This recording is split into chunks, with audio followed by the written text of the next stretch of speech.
بسم الله والحمد لله والصلاة والسلام على رسول الله. ازيكم يا حبايبي؟ عاملين ايه؟ يا رب تكونوا بخير وفي احسن حال. بصوا بقى، احنا النهارده فطرنا كده يبقى خفيف كده لطيف. احنا الحمد لله رب العالمين يعني وصلنا بقى لايه، لمرحلة ان احنا خلاص طول الشهر اكل وظفر الحمد لله رب العالمين. فوصلنا لمرحلة ان احنا خلاص عايزين رغيف كده مفقع او محمص وحتة جبنة الحمد لله. فاحنا فطرنا بقى خفيف كده، حاجات خفيفة. فطرنا ايه النهارده بقى يا حبايبي؟ بصوا بقى، صلوا الاول على النبي ووحدوا الله وقولوا لا اله الا الله وحطوا لايك وكملوا الفيديو معانا للاخر. فطرنا يا حبايب قلبي يا غاليين عباره عن ادي البانيه اللي كنت مقطعاه معاكم في فيديو الفراخ، تحته كده شرايح كده. نعمله بقى بانيه، نعمله ستريبس زي ما تسموه سموه. وهنعمل جنبيه ايه، شويه بطاطس كده شيبسي. بصوا انا مقطعاها رقيقه كده خالص اهي، وحط عليها ميه عشان ما تسودش لحد ما نيجي نقليها. ماشي يا حبايب قلبي. عندنا بقى حبه ايه، عجينه السمبوسه اللي كنت عاملاها معاكم، الفيديو لسه منزلها لكم على القناه. عندنا حبه كده هنحشيهم برضو وانا مطلعها لكم. عندنا حبه منها متبقيين هنحشيهم برضو بميكس جبن كده، وزي ما كنت عاملاها معاكم بالظبط.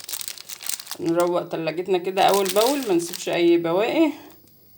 وايه يا حبايب قلبي، وما عندنا برضو بتنجانة ايه هنشويها، هنعملها بابا غنون، وهنعمل شوية سلطة خضراء، وهنعمل سلطة طحينة وكده زي الفل. ده بالنسبة للايه، للحادق. نخش بقى على الحلو. الحلو النهاردة معانا يا حبايب قلبي يا غاليين، هنعمل صوابع زينب. ماشي يا زينب؟ هعمل لك صوابع زينب يا زينب عشان تحطي لايك.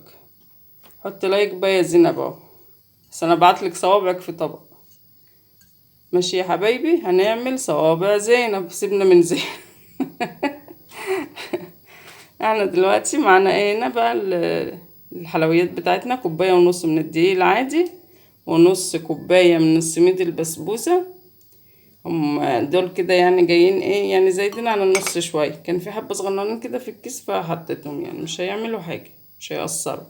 ومعانا معلقة صغيرة خميرة، ومعلقة صغيرة سكر، ورشة ملح، وربع كوباية من الزيت اهي، ومية بقى للعجين. ماشي يا حبايبي. هنحط كل المواد الجافة دي على بعضيها. ودي السميد بتاعنا اهو، ونقلبهم كده. ايه، احنا هنبدأ بالحلويات لانها نعجنها، نسيبها ترتاح، بعد كده نشوف البانيه بتاعنا هنعمل فيه ايه. طبعا احنا مش ممكن ما نحتاجش المية دي كلها، احنا هنعملها عجينة كده حلوة متماسكة. ماشي يا حبايبي. ننزل بقى بالزيت، صف كده كويس عشان الحاجات دي محسوبة علينا.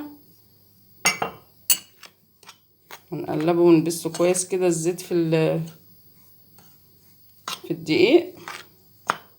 بسم الله ولا قوة الا بالله. الشربات بتاعنا انا عاملاه عبارة عن كيلو سكر، 3 كوبايات مية، عصرة ليمون، ربع ساعة غليان بعد ما يبدأ يغلي بس، ونسيبه يبرد. هكملها بقى وارجع لكم. بصوا يا حبايبي، انا كده بسيت الدقيق بالزيت اهو. ننزل بالمية بقى بسم الله كده واحدة واحدة. احنا عايزين عجينة زي ما قلت لكم متماسكة.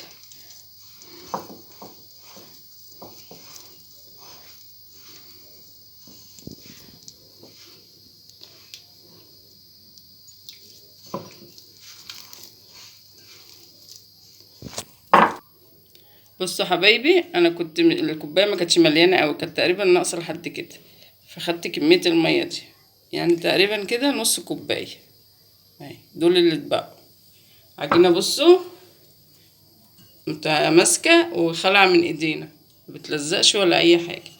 نبدا بقى ايه، نشكلها كده على قد قطعه البلح الشامي اللي احنا الصوابع زينه قصدي.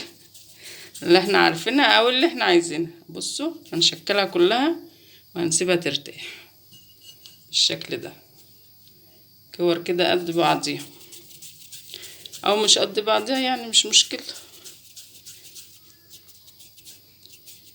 احنا بنعمل حاجة لنفسنا، اي نعم لازم تبقى حلوة برضو، احنا مش قليلين في البلد يا جماعة. وايه مش ليه يعني، مش شرط طلعت واحدة كبيرة واحدة صغيرة مش مشكلة.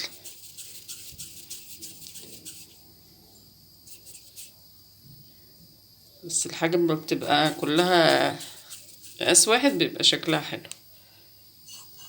خلصها بقى كلها كده وارجع لكم. بس يا حبايبي كده شكلتها ايه، هنسيبها بقى ترتاح يعني مش كتير، يعني 10 دقايق كده قبل ما نعمل ايه البانيه بتاعنا. البانيه بتاعنا هنا معانا البقسماط ودقيق مبهرين، طبعا كل الحاجات دي متبهرة بحاجات واحدة اللي هي فلفل، ملح، شطة، كمون، بابريكا، اللهم صل على النبي، كركم، ما عدا اللبن حطله برضو شطة وفلفل اسمر وملح وكل حاجة، بس توم باودر وبصل باودر كمان. ماشي يا حبايبي، احنا مش عايزين بقى ايه، بسم الله، مش عايزين نخلي ايدينا تلمس السوائل وبعدين نحطها في الدقيق فبتشيل دقيق فبيبقى شكلها مش حلو. ناخد كده بشوكة نعمل ايه، نحط كده اهو في الدقيق، بعدين نطلعها في اللبن. ماشي يا حبايب قلبي،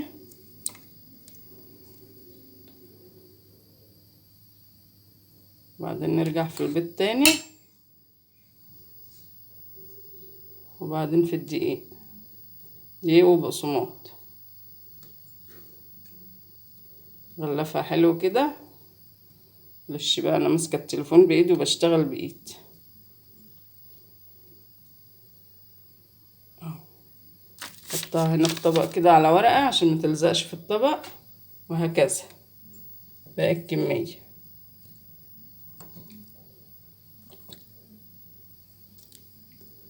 ماشي يا حبايبي، نعمل احلى فطار كده خفيف لطيف على قلبنا وقلب ولادنا بقى طبعا بالذات اهو.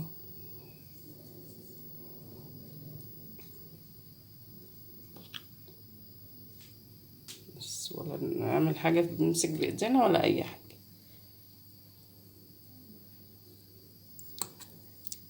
وزيت سخن بقى كده غزير ونروح قليل، يطلع معانا بقى احلى بانيه، يطلع احلى ستريبس، اي حاجه بقى.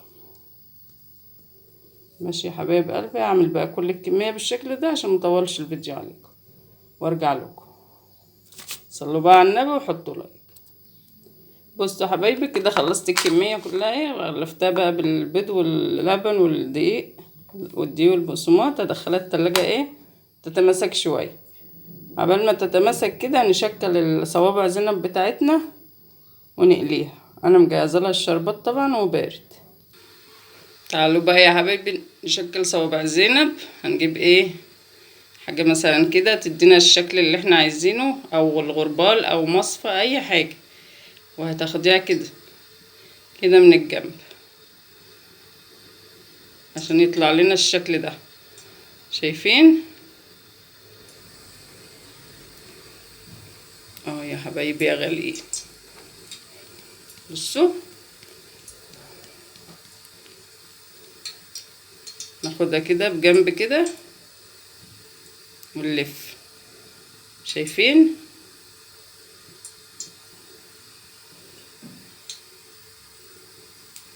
نعمل واحدة تاني عشان ايه، واكمل الباقي بقى كده ايه مع نفسي عشان الفيديو ما يطولش عليكم. شايفين كده من الجنب كده سيدي. بصوا شايفين الشكل باين فيها. هنعمل الكمية كلها كده بالطريقة دي اهي، تبقى شكل كده اللي بنشوفها عند الحلواني وهننزل في الزيت. هكمل بقى انا باقي الكميه وهحطها في الزيت تتحمر، اوريها لكم برضو وهي في الزيت. ماشي يا حبايبي، صلوا بقى على النبي وحطوا لايك. بصوا يا حبايب قلبي، انا كده شكلتها وحطيتها في الزيت، بس الحجم ضعف وكبرت وفي اللي بتفك. ايه بقى السبب؟ هقول لكم على السبب عشان انا اخرت على العجين. المفروض تعجني على طول، تكوريها وتشكلي وتقلي، ما تسيبيش الخميره تتفاعل خالص فيها. ماشي يا حبايبي، يعني الخميره لما تتفاعل فيها دي النتيجه، الحجم هيكبر وهتفك من بعضيها وهيحصل فيها اللي حصل معايا ده. عشان ما تعملش منكم كده، فعلى طول اول ما تعجني شكلي على طول واقلي، ما تسيبيهاش ولا ثانيه. ماشي يا حبايبي. بس يا حبايبي تاني حاجه نقليها، هنقلي طبعا كل حاجه، وبعدين اخر حاجه البانيه. السمبوسه بتاعتنا اهيت. السمبوسه ما بتتحملش خالص في الزيت، على طول كده بتتحمر ونطلعها.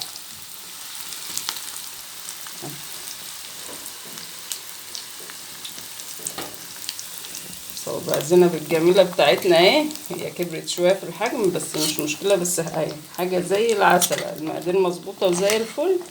بس هي مشكلتها ان احنا سيبناها شويه في الخميره لما اتفاعلت معاها. شايفين فين الجمال والحلاوه؟ هنسيبها في الشربات كده شويه، وبعد كده هنطلعها في مصمت في الصيام يا جماعه، اعذروني. هنطلعها في مصفى تصفي الشربات الزياده اللي فيها، وتبقى كده جاهزه معانا. السمبوسه بتاعتنا بتتحمر، هخلصها واجيلكوا بقى بالايه، بالشيبسي. بس يا حلوين، ننزل ايه، الزيت لسه ده مسخنش، انا غيرت الطاسه طبعا عشان الطاسه التانية السمبوسه كملنا عامله فيها جبن، فعملت فيها حاجات كده. فما احنا مش هنرمي الزيت ده ولا حاجه، نستعمله برضه، بس ايه نروقه، نحط حبه بحبه كده عشان تتحمر معانا حلو، ما تلزقش في بعضها ويطلع شكلها مش حلو، يطلع شيبسي جميل كده واحده بواحده. حمروا بقى وارجع لكم. بصوا يا حبايبي، احنا هنقلي بقى الزيت ده، انا روقته، نقلب فيه كده البانيه بتاعنا عشان الوقت ايه كان ازح.